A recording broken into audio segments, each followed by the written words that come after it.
इस वीडियो में हम बात करने वाले हैं हॉरिजॉन्टल और वर्टिकल रिजर्वेशन के बारे में। आपके दिमाग में कई सारे कन्फ्यूजन होते हैं कि रिजर्वेशन दी जाती है तो कैसे दी जाती है, मेरिट बनाई जाती है लिस्ट तो कैसे बनाई जाती है। काफ़ी सारी चीज़ें इस वीडियो में हम समझने वाले हैं। सुप्रीम कोर्ट का जजमेंट भी रिजर्वेशन को लेकर आया था कि कैसे रिजर्वेशन दी जाए। 2013 में ये आया था, यूपी सिपाही भर्ती को लेकर उसमें रितु जी थी और तोमर जी ने वो केस किया था। डेफिनेटली काफ़ी सारी चीज़ें आपके दिमाग में कन्फ्यूजन रहती है कि महिलाओं को कई बार वो जनरल कट ऑफ को भी क्रॉस करने के बाद जो है उनको सीटें नहीं मिल पाती है। कई सारी कन्फ्यूज़न है। तो चलिए वीडियो को स्टार्ट करेंगे। और यदि चैनल में नए हैं तो सब्सक्राइब कर सकते हैं, लाइक प्लीज़ कर दें। यहाँ पे पॉलिटिक्स की वीडियो आपको मिलने वाली है। तो सबसे पहले यदि हम हॉरिजॉन्टल रिजर्वेशन की बात करें, जिसे हम हिंदी में क्षैतिज आरक्षण कहते हैं। हॉरिजॉन्टल रिजर्वेशन का मतलब ये हुआ कि कुछ रिजर्वेशन ऐसे वर्गों को दी जाती है, जैसे पीएच की हम बात करें, पीएच का मतलब फिजिकली हैंडीकैप मीन्स दिव्यांग को जो रिजर्वेशन दी जाती है, महिलाओं को जो रिजर्वेशन दी जाती है और एक्स सर्विसमैन को जो रिजर्वेशन दी जाती है। ये तीन मैंने बताया, महिलाएं, दिव्यांग और एक्स सर्विसमैन, ये हॉरिजॉन्टल रिजर्वेशन के तहत दी जाती है। कैसे दी जाती है उसको भी हम समझेंगे। दूसरी ओर वर्टिकल रिजर्वेशन जो दी जाती है, जैसे एससी, एसटी, ओबीसी और ईडब्ल्यूएस का जो सिस्टम है, इन चार वर्गों को जो दी जाती है वो रिजर्वेशन कहलाता है वर्टिकल रिजर्वेशन। अब कैसे चीज़ें होती है उसको समझते हैं। सबसे पहले हम हॉरिजॉन्टल को समझते हैं। हॉरिजॉन्टल रिजर्वेशन का मतलब क्या हुआ? हॉरिजॉन्टल रिजर्वेशन का मतलब ये हुआ कि कोटा फिक्स है। चलिए समझते हैं डिटेल में कि आखिर कैसे होता है ये काम। जैसा कि मैंने कहा कि एक्स सर्विसमैन के लिए तो हम यदि मान लें 100 सीट यदि है कहीं पे, मान लीजिए कोई वैकेंसी आई और 100 सीट का वैकेंसी है, ठीक है। अब मान लीजिए 1% हम ऐसे ही मान लेते हैं एक्स सर्विसमैन के लिए बुक किया गया कि ये रिजर्व है उसके लिए। वुमेन के लिए मान लीजिए कि 1/3 होता है, मतलब कि मान लीजिए 33 सीट जो है वुमेन के लिए 33 सीट हो गए। 33% का मतलब यहाँ पे 33 हम कहेंगे। तीसरा जो है दिव्यांग के लिए डी मैंने यूज़ किया। मान लीजिए दिव्यांग के लिए मान लीजिए 2% सीट है, मतलब 2 सीट, मतलब 2% का मतलब 100 में 2। तो ये मान लीजिए सीटें जो है फिक्स की गई है। अब होगा क्या, देखिए अब होगा ये कि 100 सीट में से, अब 100 सीट में से आप फिर आगे थोड़ा समझिए। हमें पता है कि एससी के लिए जो बुक होती है 15% का रिजर्वेशन सेंटर में होता है, एसटी के लिए 7.5% और ओबीसी के लिए जो है ये हो जाता है आपका 27%, जबकि ईडब्ल्यूएस के लिए जो है ये हो जाता है आपका 10%। तो ये टोटल रिजर्वेशन जो है 59.5%, मतलब 60% में अराउंड रख लेता हूँ। और बाकी जो है जनरल के लिए जो बच जाता है वो बचता है 40%, मतलब 100 सीट में यदि हम बात करें तो 60 सीटें अभी रिजर्व हो गई और 40 सीटें बच गई जनरल के लिए।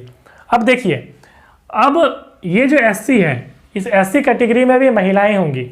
जब महिलाओं का यदि रिजर्वेशन दिया जा रहा है तो हर जगह तो नहीं दिया जाता, जैसे यूपीएससी में हम बात करें उसमें नहीं दिया जाता, मगर स्टेट पीसीएस की हम बात करें, जैसे झारखंड की हम बात करें, वहाँ पे आप देखें, बिहार की हम बात करें, वहाँ आप देखेंगे महिलाओं को दिया जाता है। अब मान लिया जाए कि एससी महिलाओं में, एससी के लिए 15% रिजर्व है, मतलब 15 सीट रिजर्व है। तो जनरली क्या होता है कि 1/3 जो है रिजर्व होता है वुमेन के लिए। मान लीजिए ऐसा होता है तो 3/5 जा करेंगे तो 5 सीट हो गया महिलाओं के लिए, और जो मेल है, मतलब मेल कैंडिडेट जो है इसमें हो जाएंगे 10, ठीक है। इसी तरह से एसटी के लिए भी होगा 7.5 यदि आप बात करें तो 2 सीट जो है वो हो जाएगी आपका वुमेन के लिए, और बाकी जो 5.5 है वो हो जाएंगी मेल के लिए। उसी तरह से आपका ओबीसी में भी होगा, इसी तरह से आपका ईडब्ल्यूएस में भी होगा।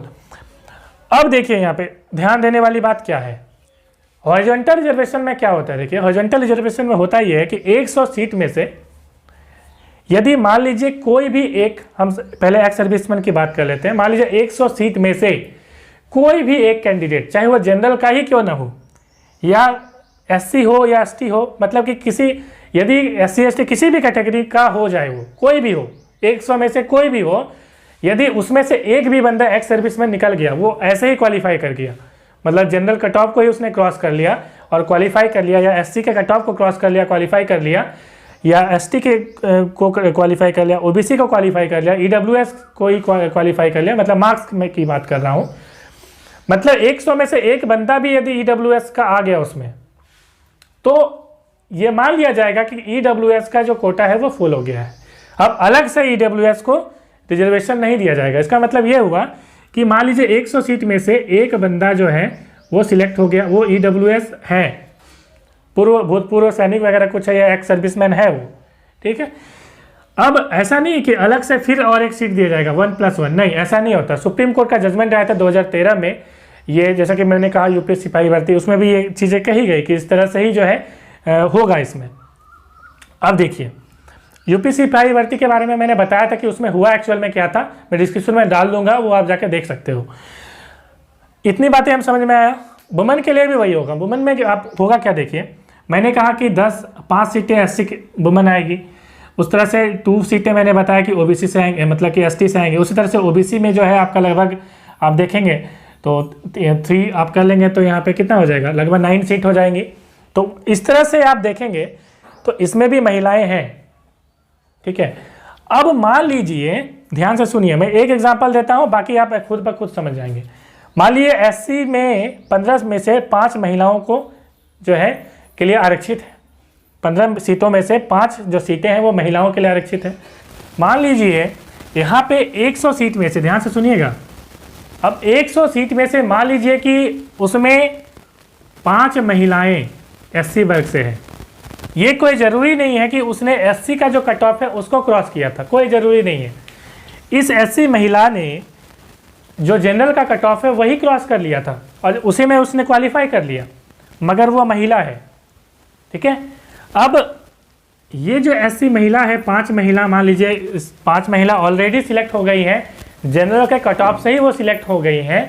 तो अब क्या होगा, देखिए अब होगा ये कि ये जो सीटें हैं, जो महिलाओं के लिए सीट रिजर्व थी 5 सीट एससी वर्ग में, वो सीट अब फुल हो जाएंगी, वो सीट जो है अब फुल हो जाएंगी। अब अलग से ऐसा नहीं कि फिर और एससी महिलाओं के और 5 अलग से एससी महिलाओं को रिजर्व दिया जाएगा, ऐसा नहीं है।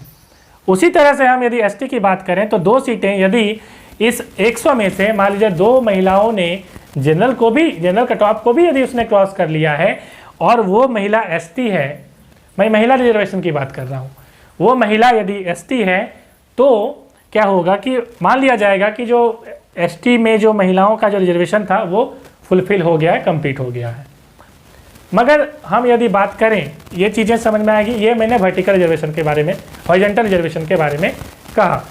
वर्टिकल रिजर्वेशन में तो सिंपल आप समझ रहे हैं कि 15% जो है एससी के लिए है, 7.5% एसटी के लिए है, 27% ओबीसी के लिए है। इस तरह से मतलब कि 100 सीट 15 एससी को मिलेगी ही मिलेगी। साथ ही साथ ये जो 40 सीट है वर्टिकल रिजर्वेशन में, आप समझिए ये जो 40 सीट है जो जनरल के लिए बुक थी, इस पे भी ये लोग क्वालिफाई कर सकते हैं। मतलब हो सकता है कि 40 में से आपको 5 एससी मिल जाए, बहुत तेज था वो और उसने जनरल कट ऑफ को क्रॉस कर लिया, 5 एससी का भी इसमें आ गया, तो 15 5 20 हो गया टोटल एससी। तो ये उसमें काउंट नहीं होगा, ये अलग से, ये जनरल वाला रैंकिंग होगा इसका। उसी तरह से एसटी के लिए भी होगा, उसी तरह से ओबीसी के लिए भी होगा, ईडब्ल्यूएस के लिए भी होगा। आई होप आप सारी चीज़ें समझ गए होंगे। यदि नहीं समझे कुछ भी तो कमेंट में जरूर लिखें। मिलते हैं एक नेक्स्ट वीडियो में। Thanks for watching.